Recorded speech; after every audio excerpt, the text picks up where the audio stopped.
여러분, 강력한 해적을 꼽는다면 어떤 인물이 떠오르시나요? 질문의 범위를 유럽 대륙으로 한정한다면 저는 스칸디나비아 반도에서 등장했던 바이킹을 뽑고 싶습니다.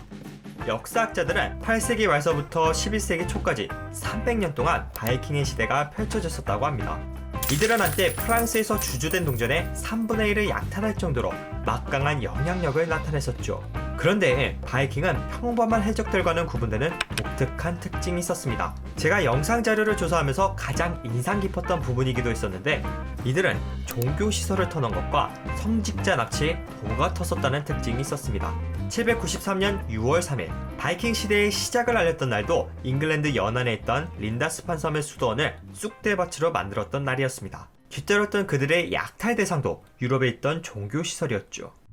그러면 여기서 한 가지 의문점이 났습니다. 왜 당시 바이킹은 번화했던 도시들을 놔두고 종교 시설들을 주된 약탈 대상으로 선택했을까요? 더불어 흥미로운 사실은 바이킹 시대를 거치면서 크리스트교 건축이 큰 변화를 겪었다는 점입니다. 이번 영상 시리즈의 주제인 뾰족한 교회 첨탑도 이 시기에 본격적으로 등장했습니다. 그렇다면 중세 크리스트교의 어떤 요인이 바이킹족을 끌어당겼으며 바이킹 시대를 전후로 교회 건물은 왜 변화되었을까요? 중세 초기 유럽의 역사를 통해 함께 살펴보도록 합시다. 바이킹에 대해서 이야기하기 전에 우선 중세 초기 시대 상황에 대해서 정리할 필요가 있습니다. 일단 여러분 교회에 다니는 모습을 한번 떠올려 봅시다. 현대사회에서 종교활동은 개인의 자유활동으로 분류됩니다. 그러나 종교의 자유가 낯설었고 국교가 당연했던 근대 이전의 사회에서 대부분의 종교활동은 사회의 공공적인 행사였습니다. 그리고 당연하게도 공적인 종교활동은 권력기관과 긴밀한 관계를 맺었습니다. 2000년 전 예수의 등장으로 시작된 크리스트교 역시 고대 로마 제국의 국교로 채택되면서 제국의 종교로서 자리매김했습니다. 하지만 고대에서 중세 초기로 시대가 바뀔 무렵 크리스트교의 교회들은 큰 위기에 직면합니다. 왜냐하면 교회 활동을 후원했던 로마 제국이 흔들렸기 때문이었습니다. 발트에 있던 게르만 부족들은 제국의 영토 전역을 불바다로 만들었습니다. 더불어 내전과 경제 위기도 지속되었죠. 결국 로마 제국은 동서로 쪼개졌고 서로마 제국은 476년에 무너지고 맙니다. 그 결과 국가의 영토가 곧 종교의 경계선을 의미하던 시절 크리스트교를 따르던 교회들의 운명은 게르만족의 손에 달리게 되었습니다. 게르만족이 로마인을 다스리는 상황이 펼쳐진 것입니다. 여기까지가 지난 영상들의 내용들이었습니다. 그렇다면 서로마 제국이 몰락한 상황에서 교회는 서유럽권에서 어떻게 생존했을까요? 이전 영상을 시청하신 분들은 이미 눈치채셨을 것입니다. 게르만족에 일파했던 프랑크족이 정통 크리스트교로 개종하는 것을 통해 교회가 서유럽권에서 명맥을 이어갈 수 있었던 사실을 말이죠. 그런데 교회가 게르만족으로부터 생존하는 것은 말처럼 그리 쉬운 작업이 아니었습니다. 유럽은 서로마 제국의 몰락과 함께 인구 감소 문제를 경험해야 했습니다. 연구 자료에 따르면 고대 로마 제국의 중심지였던 이탈리아 반도의 인구는 1세기에 대략 750만 명에 육박했었습니다. 수도 로마는 100만 명이 거주하는 대도시였죠. 하지만 중세 초기로 넘어가면서 전체 인구는 250만 명대로 떨어집니다. 그리고 인구 감소 문제는 유럽 전역에서도 심각했었습니다. 3세기 유럽 전체 인구는 대략 3천만 명 정도였습니다. 그런데 7세기로 넘어가면서 유럽 전체 인구는 1,400만 명대로 감소합니다. 유럽의 전체 인구가 400년에 걸쳐서 53%가량 감소한 것입니다.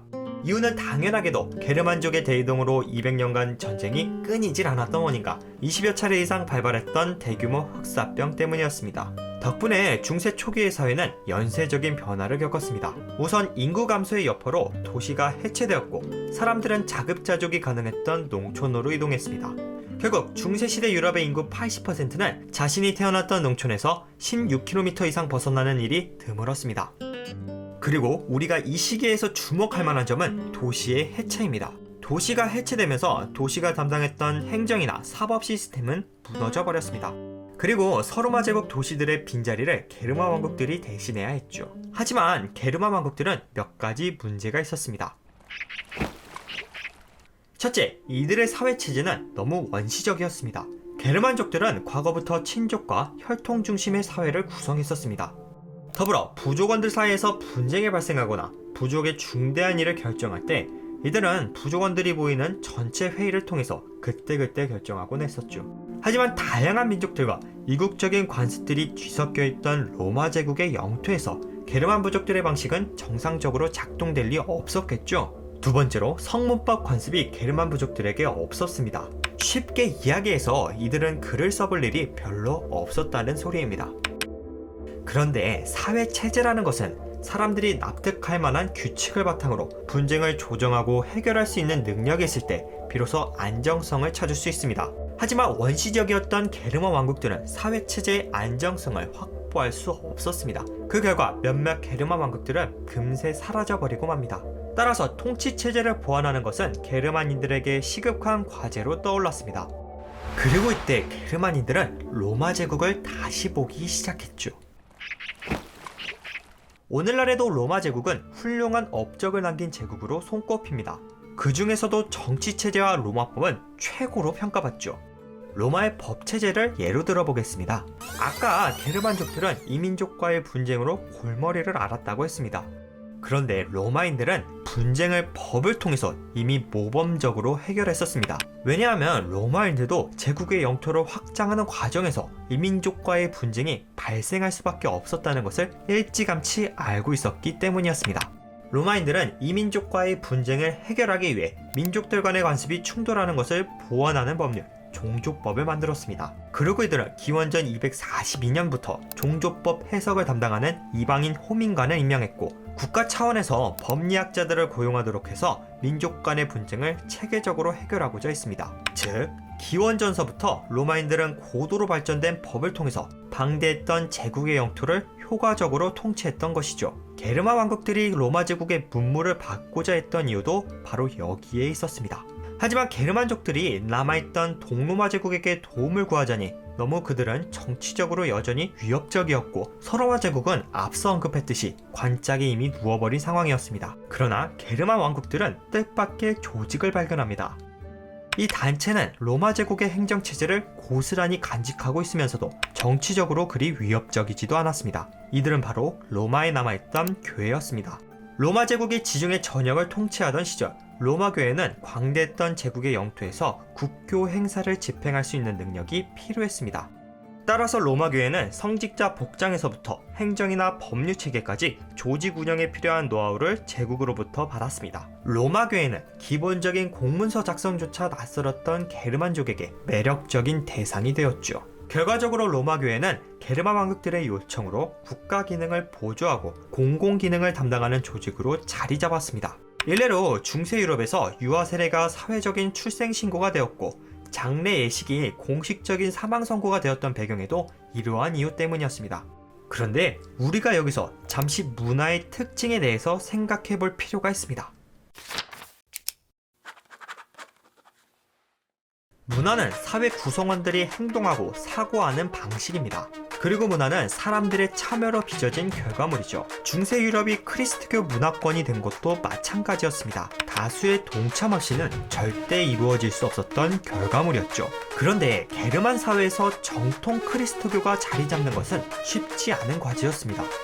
무엇보다 로마 교회가 활동했던 사회는 게르만족의 사회와 매우 이질적이었습니다. 먼저 교회가 지중해 지역에서 활동했었던 방법을 한번 생각해 봅시다. 지중해는 고대서부터 문명화된 국가들이 오갔던 동네였습니다. 특히 고대 그리스 도시들은 광장에서 토론하고 논리 배틀을 펼치던 동네였습니다. 예수의 종교운동을 지중해 전역으로 새겨야 했던 사도 바울 역시 이러한 그리스 도시들을 배경으로 활동했었죠. 따라서 고도로 문명화된 도시에서 크리스트교를 소개하는 작업은 당시의 이해에 맞게 예수를 소개하는 작업이었고, 초창기 크리스트교의 역사는 예수의 가르침을 고대 문명의 철학 사상과 비교하고 토론하는 과정에서 형성되었습니다. 그런데 갑자기 그도 모르는 야만인들이 쳐들어옵니다. 그리고 교회는 이 야만인들에게 정통 크리스트교를 소개해야 하는 임무가 주어지죠. 물론 크리스트교를 알고 있었던 부족들이 몇몇 있기는 했습니다. 그러나 이들은 정식 교회와의 왕래가 거의 없었던 상태라 자신들이 믿고 싶은 대로 크리스트교를 이야기할 뿐이었죠. 이런 상황에서 교회가 지중해에서 활동했던 방식 그대로 야만인에게 접근한다면 어떻게 될까요? 사람이라는 존재는 더 친숙하고 익숙한 것에 가까워지기 마련입니다. 교회가 말도 제대로 안 통하고 딱딱한 말만 늘여놓는다면 게르만인들은 교회가 본론을 언급하기도 전에 다 꿀잠을 청하고 말겠죠. 그리고 대중들에게 무의미한 집단은 쉽게 잊혀질 것입니다. 따라서 로마 교회는 게르만 왕국이라는 새로운 사회에서 예수의 가르침에 따라 삶의 의미를 되돌아보는 크리스트교 문화를 소개하기 위해 여러 방식을 시도합니다. 동시에 당시 그리스도인들은 그리랑 별로 친하지 않았던 동네에서 특별한 전략을 구사하고자 했습니다. 이는 몸으로 보여주는 방식이었죠. 바로 수도원 운동이었습니다. 수도원 운동은 중세 유럽에 정착했던 하나의 종교 운동이었습니다. 일반적으로 우리가 크리스트교를 믿는 사람들을 떠올리면 교회 활동에 참여하는 이들을 생각합니다. 동시에 사람들은 교회에서 성직자가 집도하는 예배에 교인들이 참석하는 모습을 떠올리죠. 하지만 수도원동은 이러한 모습과 조금 달랐습니다. 왜냐하면 수도운동은 교인들이 주축이 되어서 조직되었던 운동이었기 때문이었습니다. 따라서 수도운동은 성직자가 있었던 기존 교회 활동과 차이를 보였습니다. 이들은 기존 교회에서 할 수 없었던 활동에 집중했죠. 수도운동은 교인들이 주축이 되어 예수의 가르침을 실천할 수 있었던 활동에 집중했습니다. 불우이웃을 돕는 자선활동과 기도와 같은 경건 생활이 예시였죠. 그렇다면 고리타분할 것 같은 수도원이 중세시대에 어떤 역할을 맡았을까요? 중세 수도원 운동의 꽃이라 불리던 아일랜드의 사례를 살펴봅시다. 아일랜드는 중세 이전까지 그리 주목받던 동네는 아니었습니다. 지중해를 중심으로 세계를 이해하던 시절, 사람들에게 아일랜드는 야만인이나 살던 변방에 불과했죠. 하지만 어느 시점을 계기로 아일랜드의 상황은 크게 뒤바뀝니다. 패트릭이라는 사내가 아일랜드에서 수도원 운동을 전개했기 때문이었습니다. 패트릭은 그와 동행했던 12명의 봉사자와 함께 아이들을 교육하고 사회봉사를 진행하면서 대대적인 수도원 운동을 이끌었습니다.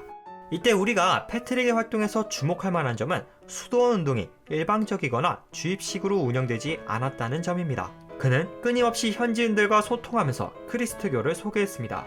예수의 가르침에서 제기된 인간다운 삶에 대한 질문은 패트릭과 아일랜드 켈트족이 대화하는 주제가 되었고, 대화의 결과는 수도원 운동에 바로 반영되었습니다. 일례로 패트릭은 여성을 존중하는 현지 문화에 따라 이타라는 이름의 여성을 수도원장으로 임명하고 남녀 모두를 위한 수도원을 건설했다는 점은 오늘날에도 눈여겨볼 만한 대목입니다. 또한 교육 기능을 맡았던 수도원은 자연스럽게 아일랜드 부족민 사회에서 문명의 중심지로 떠올랐습니다. 현지인들은 수도원에서 전래된 크리스토교 예술을 통해 문화생활을 맛볼 수 있었죠. 결국 패트릭의 수도원 운동으로 아일랜드에는 700여 개의 수도원이 건설되었고 150여 개의 아일랜드 부족 중에서 30개의 부족이 크리스토교를 받아들였습니다. 그리고 이후 아일랜드는 문화와 교육의 중심지로 각광받았고 유럽 대륙에서 교육을 받고자 했던 이들로 붐볐습니다.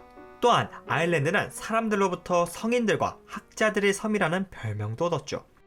여담으로 중세 수도원의 교육적인 기능에 대해서 간단하게 짚고 넘어갈 필요가 있습니다. 글을 보관하는 작업에 대해서 생각해봅시다. 사실 요즘이야 컴퓨터로 글을 간단하게 작성하고 저장해서 문서 보관에 별 어려움이 없습니다. 그러나 컴퓨터가 없었던 시절 책을 보관하고 보존하는 것은 그리 간단한 작업이 아니었습니다. 기록의 나라 조선을 예시로 들어봅시다. 우리 선조들은 책을 덮어놔서 종이들끼리 붙어있는 상태가 지속되면 종이들이 습기로 인해 들러붙는다는 것을 잘 알고 있었습니다.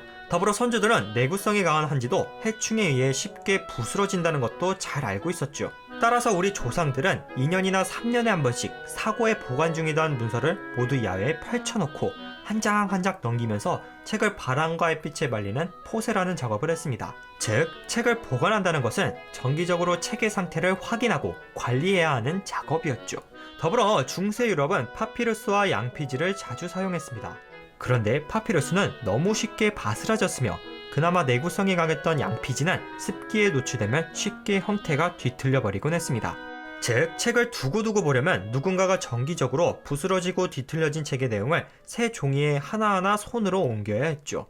과거 로마 제국의 경우 국가에서 제도적으로 주요 도서들을 보관하도록 했습니다. 특히 제국 도서관에는 스크립토리아라고 불린 공공복사실이 있었는데 도서관 관리자가 부식된 책을 소리내어 읽으면 다른 관리자들이 새 책에 받아 적는 형식으로 글을 보관했습니다.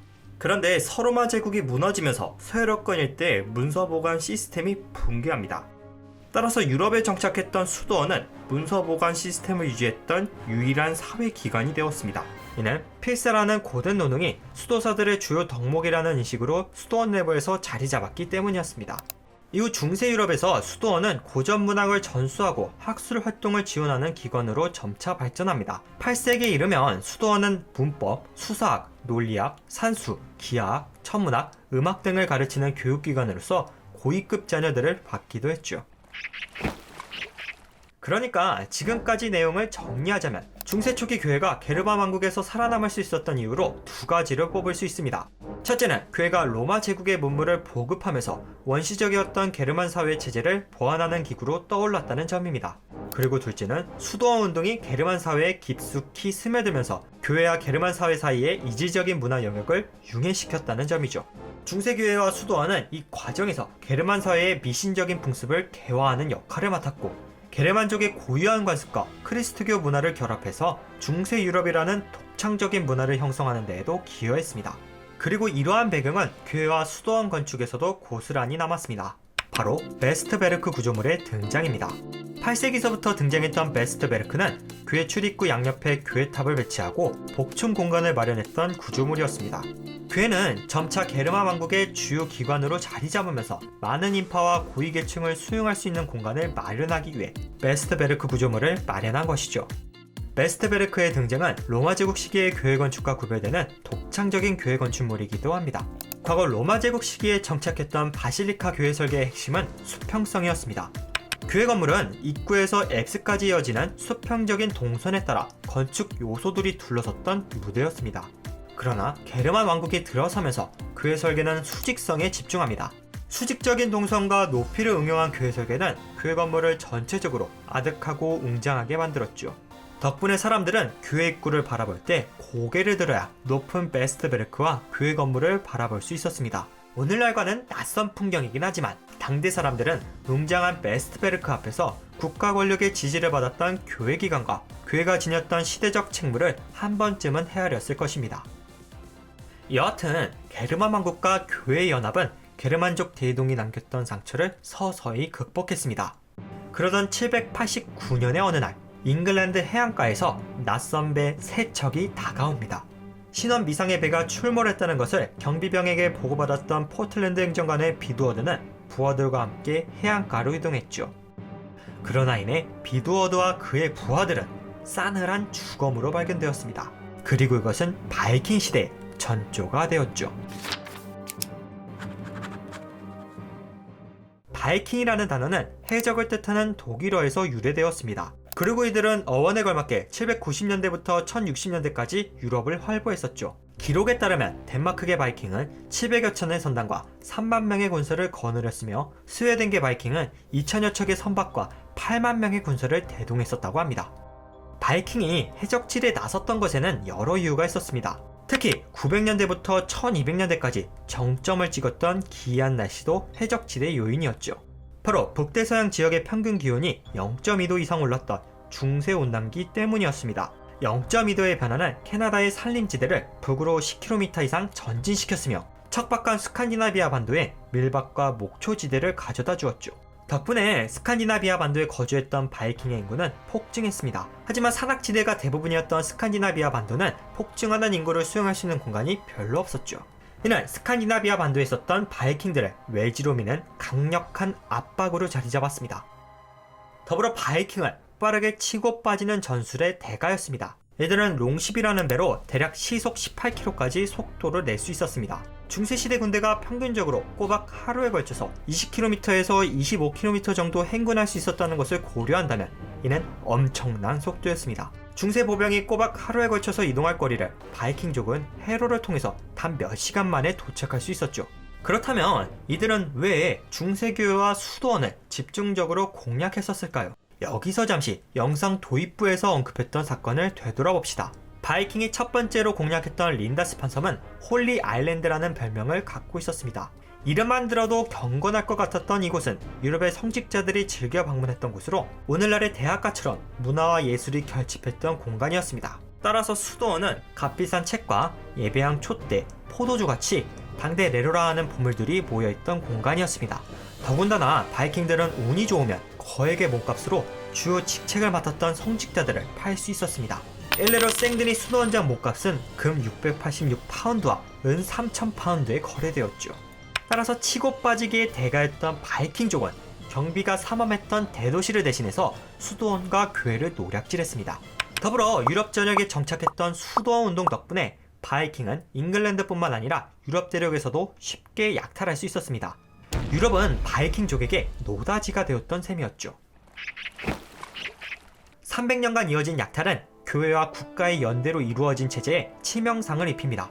그 중에서도 스칸디나비아 반도와 가까워서 가장 피해가 극심했던 아일랜드 생갈 수도원의 수도사는 다음과 같은 글을 남기죠. 오늘 밤바람이 세차게 불고 바다가 흰머리를 흩날리고 있다. 이토록 거센 파도를 헤치고 들이닥칠 바이킹은 없을 테니 안심이로구나.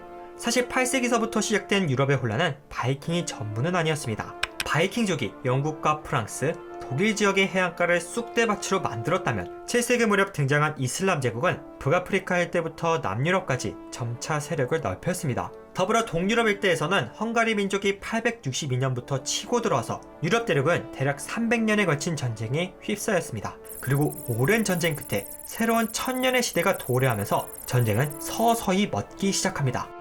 11세기가 들어서면서 무자비했던 바이킹과 헝가리 민족은 크리스토교를 받아들였고 이웃으로 바뀌었습니다. 전쟁이 줄어들자 사람들은 칼 대신 쟁기를 들기 시작했고 경제는 다시 활기를 되찾았습니다.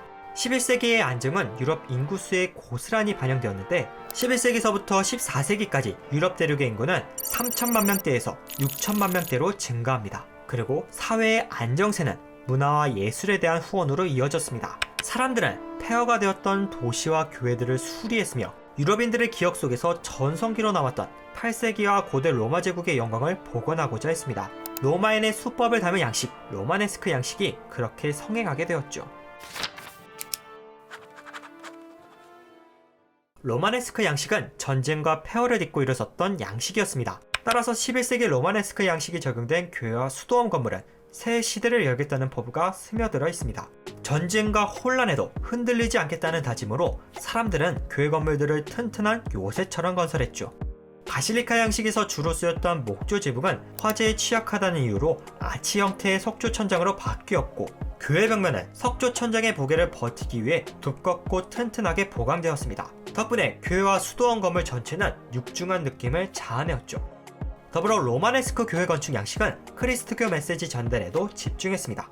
로마네스크 시대 건축가들은 교인들이 모인 교회가 예수의 몸이라는 것을 시각적으로 표현하기 위해 교회 구조를 변형합니다. 동쪽을 바라보던 제대를 중심으로 건물 양쪽에 팔에 해당하는 공간을 덧붙임으로써 교회의 제단은 예수의 머리가 되었고 교회의 세례당은 예수의 손이 얹힌 자리가 되었습니다. 따라서 사람들은 교회 건물을 통해 십자가의 형상을 직관적으로 느낄 수 있었죠. 그리고 이 시기 프랑스 남부 지역의 건축가들은 예수의 심장에 해당하는 자리에 높고 뾰족한 팔각형의 첨탑을 설치합니다. 이때 숫자 8은 새로운 예루살렘과 새로운 세상을 염원하는 숫자입니다. 즉, 당시 사람들은 교회 중심에서 희망했던 새롭고 정의로운 세상을 높은 첨탑을 통해 표현하고자 했습니다. 영상을 정리해보겠습니다. 지금까지 우리는 뾰족하고 아득한 높이를 특징으로 갖는 교회 첨탑을 찾고 있었습니다. 고개를 치켜야 바라볼 수 있는 교회 첨탑은 그 아득한 높이로 보는 이에게 장엄함을 느끼게 했죠. 그리고 멀리 있어도 눈에 띄는 교회 첨탑은 교회 설계가 남기는 메시지와 도시 풍경이 함께 녹아들도록 했습니다. 이러한 설계는 교회 건축에서 수직성을 강조했던 게르만인들의 아이디어에서 시작되었습니다. 이들의 구상은 높고 튼튼한 석조 건축을 건축 공학적으로 가능케 했던 로마네스크 양식을 접하면서 꽃을 피우기 시작했죠. 교회 건축은 점차 높고 뾰족해졌으며 1590년대에 이르면 사람들은 날로 뾰족해지는 교회 구조물을 지칭하기 위해 첨탑이라는 단어를 새롭게 만들었습니다. 즉, 우리가 찾던 교회 첨탑은 중세 사람들의 구상과 기술적인 지원이 결합해서 탄생한 교회 구조물이었고 16세기에 들어서면서 정립된 것으로 볼 수 있습니다. 따라서 우리가 교회 첨탑을 바라볼 때 단순한 구조물로서가 아니라 역사와 이야기가 담긴 구조물로서 혹은 작품으로서 한번 헤아려 보는 것은 어떨까요? 영상을 마무리하겠습니다. 흔히들 중세 시대를 이야기하면 암흑 시대라는 키워드를 쉽게 떠올립니다. 중세시대를 다룬다는 오늘날의 콘텐츠들도 광교의 마녀사냥과 잔혹한 고문기술과 같이 자극적인 이미지로 사람들의 눈길을 사로잡을 뿐입니다. 14세기 이탈리아 시인이었던 페트라르카가 중세시대를 암흑시대라고 표현한 이래 중세시대는 오늘날까지 인류의 퇴보 기간으로 비치는 것 같습니다. 물론 중세시대에서 르네상스 시대로 넘어갈 무렵 새로운 시대를 맞이했던 14세기 인문학자들에게 중세사회는 해결해야 할 모순들이 넘치는 사회였던 것은 사실입니다. 유럽 인구의 3분의 1을 날려버렸던 흑사병의 여파로 국가체제는 붕괴했고 교회는 무능력했으며 부패했었습니다. 그러나 우리가 여기서 간과했던 점은 14세기 인문학자들이 경험했던 중세 말기의 단편적인 기억이 중세시대 전체를 대표하지는 않는다는 것입니다. 중세시대는 서로마 제국이 멸망한 476년도부터 아메리카 대륙이 발견된 1492년도까지 진행되었던 방대한 기간이었습니다. 더불어 오늘날에도 수많은 전쟁이 발생합니다. 그리고 사람들은 전쟁이 남긴 잔해 속에서 나름대로 삶의 터전을 만들었죠. 중세시대 역시 마찬가지였습니다. 늘 그랬던 것처럼 사람들은 전쟁했었고 중세 사람들은 치열한 삶의 고민 속에서 문화를 창출했습니다. 따라서 저는 혼란스러웠던 단적인 시대 상황을 근거로 중세 전체의 역사를 굳이 폄하하거나 부정할 필요는 없다고 생각합니다. 과거를 바라보는 일은 오늘날에도 생각해볼 주제를 제공합니다. 특히 이는 실수의 역사를 비난으로 외면할 필요는 없다는 교훈을 제공합니다. 흔히들 이불킥한다는 말이 있습니다. 개인이 실수했거나 잘못했던 일으로 부끄러워져서 밤잠을 못 이루고 이불에 발길질만 한다는 뜻입니다. 가볍게 이야기하는 단어이지만 자신의 실수를 바라보는 일이 그만큼 어렵다는 사실을 방증하기도 합니다. 시간이 약이라고 부끄러운 일은 숨기거나 잊어버리는 게 상책일지도 모릅니다. 그러나 도망친다고 해서 부끄러운 감정이 완전히 해결되지는 않습니다. 더불어 실수했던 자신을 하염없이 원망한다고 해서 해결되는 것도 아니죠. 과거를 바라보는 일은 약간의 용기가 필요합니다. 나는 완벽한 존재, 그리고 신이 아니라는 고백과 함께 말이죠. 따라서 자신의 연약한 모습을 마주하면서 충분히 아쉬워했다면 자신을 변화하는 인간으로서 과거를 존중해 보는 것은 어떨까요? 그리고 이것이 자신을 사랑하는 바람직한 방법이고 예수의 가르침대로 내 몸과 내 이웃을 사랑하는 방법이 아닐까요?